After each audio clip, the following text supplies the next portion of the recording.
Élie était absolument en dehors de tout ce qui n'était que simple tradition religieuse. Pour lui, il n'y avait pas de compromis possible entre le culte de Dieu et la religion officielle.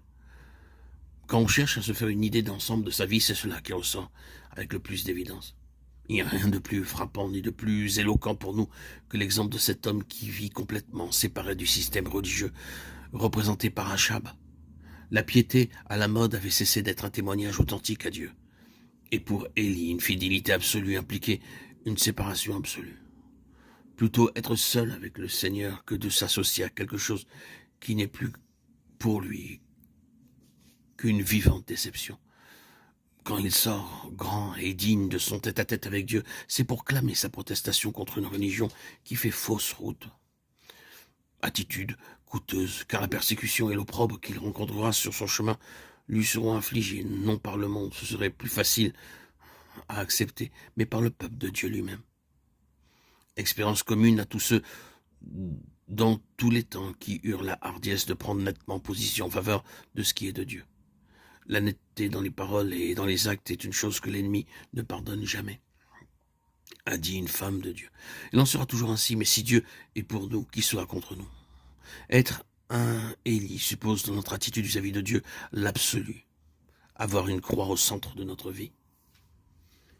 Quoique indépendant de la religion officielle, Élie est un homme essentiellement dépendant.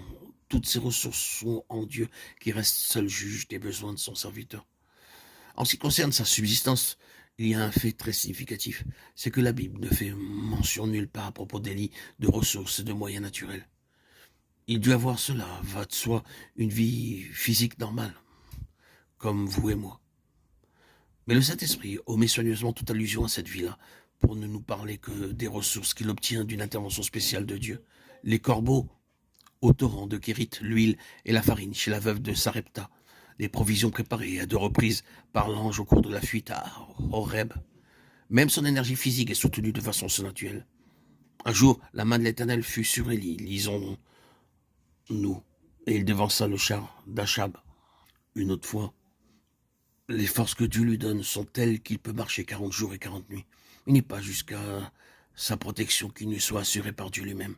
Quand les soldats envoyés par Achazia s'approchent pour l'appréhender, le feu descend du ciel et les consume. Dépendance de Dieu seul. Au point de vue naturel et humain, aucun appui, aucune ressource. Des besoins surgissent. La puissance et la vie d'en haut se manifestent et tout est bien. Quel modèle! Quelle vivante préfiguration du Seigneur Jésus qui dira plus tard, lui, le Fils de Dieu, je ne puis rien faire de moi-même, je vis par le Père. Dans tout ce qui est religieux et chrétien, est-ce bien cette attitude-là qui fait règle?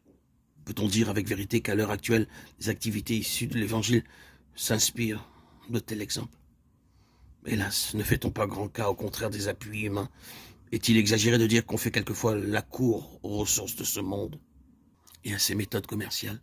La personnalité humaine, avec ses capacités naturelles ou acquises, et tout ce qu'elle croit pouvoir mettre en avant, n'obstrue-t-elle pas bien souvent le canal des interventions divines? Nous n'aimons pas poser de telles questions, mais nous devons, à la vérité, de tout regarder en face et de poser le problème dans toute son ampleur. Car si Dieu nous appelle à marcher avec lui, à vivre de lui, il faudra bien que nous prenions position à l'égard de ces choses.